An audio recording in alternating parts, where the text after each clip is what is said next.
Magandang araw mga kaibigan. Pag-usapan natin ngayon ang isang nakakahiyang pangyayari sa ating bansa. First time in history na nangyari ito. Dito sa post ni Crisette Laureta Chu, posted 3 hours ago. Title niya is, Ang Tanga ng Gobyernong Ito, not just as leaders but as human beings. Okay, sabi niya, ipapamudpod sa mga naka-braces. Ngipin na yung brace sa ngipin. Ipapamudpod sa mga naka-braces na nagbabakasyon abroad ang AKAP money, tapos uutang ng 629 billion. Yung budget ng ayuda this year na pinamimigay kung kani-kanino, na nag-mall tour pa yung mga TAN-GA, 500 billion uutangin ulit kasi nag-deficit. Okay, yung napanood kong programa ni Ted Filon kahapon, for the first 11 months for this year, it was announced by Department of Finance, 1.2 trillion ang deficit ng ating gobyerno. Ibig sabihin, mas malaki yung ginastos ng gobyerno kaysa yung income. Kaya yung deficit na 1.2 trillion pesos, sigurado utang yan. Okay. Ayuda, dagdag ni Crisette, ayuda ng 500 billion, uutangin ang 629 billion sa domestic loans. Di pa kasama dyan yung mga utang sa World Bank. Ulitin ko, 1.2 trillion ang deficit, so yun ang uutangin ng gobyerno. Ang utang ng utang, tapos ayuda ng ayuda. Tapos, ito na, first time in history na narinig ko ang International Monetary Fund. Tinuturoan ang leaders natin mag-manage ng pera. Ako, 65 years old na ako. Mula nagkaisip ako, ngayon ko lang narinig ng International Monetary Fund nakialam na sa fiscal management ng ating bansa. Ano yung pakikialam? Ano yung ang IMF po nagbabala na sa ating gobyerno na yung 75 billion pesos na kinuha ng gobyerno sa Land Bank of the Philippines at Development Bank of the Philippines na ginawang initial capital sa Maharlika Investment Fund o Corporation, nag-advise na. Ito na nga, nakialam na. Tinuruan na ng IMF ang gobyernong ito, ibalik nyo yung pera dahil delikado yung bangko ninyo. Bangko ng tao yan. Baka mawaldas. Ganun.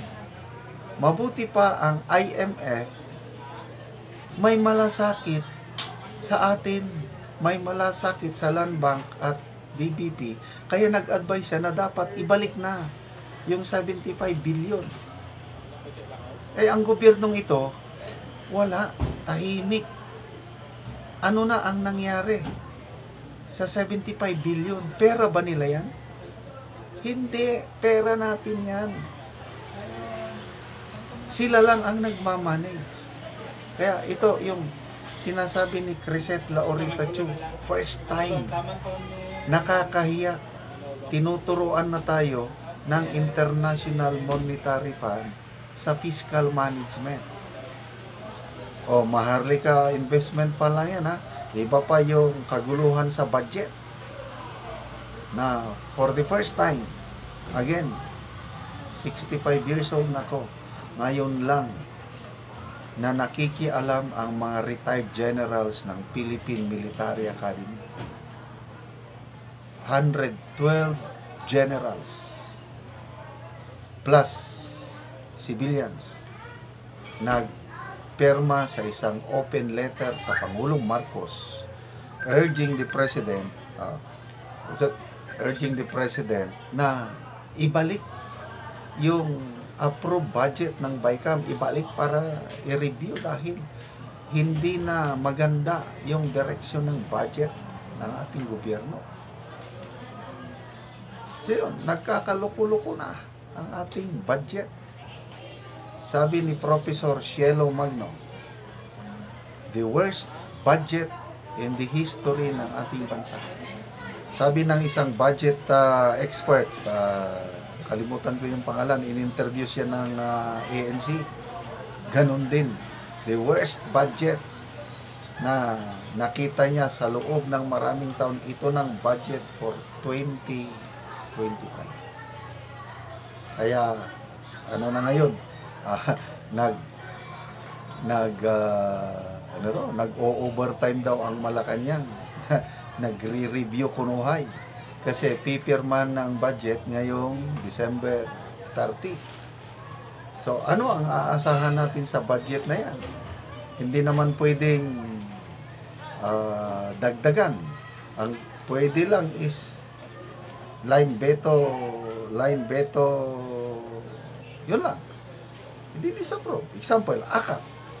Yun ang isang contention. 26 billion AKAP. Siningit. Kaya ba ng presidente na ibeto? Tingnan natin. May napanood akong news na nanganganib na mawawalan ng aliado si Pangulong Marcos sa Kamara sa kanyang plano na mag-line veto. Pag line veto niya yung AKAP, maraming matutuwa ako, sasaludo ako, pasasalamatan ko ang Pangulo pag i-veto niya yung AKAP. But ano sa tingin nyo? Kaya ba niyang gawin? Let us to see. It remains to be seen. So, sana, balik tayo sa topic, sa Maharlika Investment Fund. Sana ibalik na. Sana makinig ang ating gobyernong ito na ibalik na. Although, nandyan daw yung pera. Anong ginagawa ng pera? Hindi daw nawawala. Kung hindi nawawala, bakit?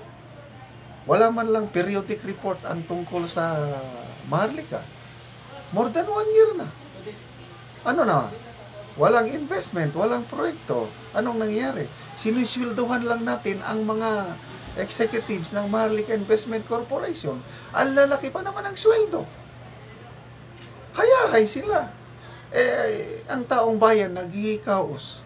Halos walang maibili na ng pagkain. Tapos, wag lang tayong mag-alala. Kalokohan naman yan. Ibalik nyo na yung pera kasi baka mawala pa. Wala na kaming tiwala sa Maharlika Investment Corporation na yan.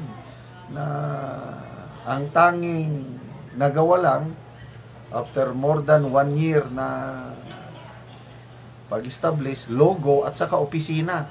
Yun lang. After that, wala na. Yung pinagmamalaki ng gobyernong ito na yun daw ang mag-aahon sa kahirapan ng Pilipinas, yung Maharlika, wala na. So, sinong dapat sisihin? Yung Maharlika na yan. Yung dalawang matatalinong congressman. Congressman Sandro Marcos and Congressman Martin Romualdez, sila ang may panukala sa Maharlika Investment Law. Pinirmahan din ng presidente, pinagmayabang na dami daw mag-invest. Nasaan na ngayon? Again, yun na, nakakaya dahil first time in history na pinagsabihan na tayo ng International Monetary Fund, ibalik nyo na. Please lang, ibalik nyo na bago ito mawala.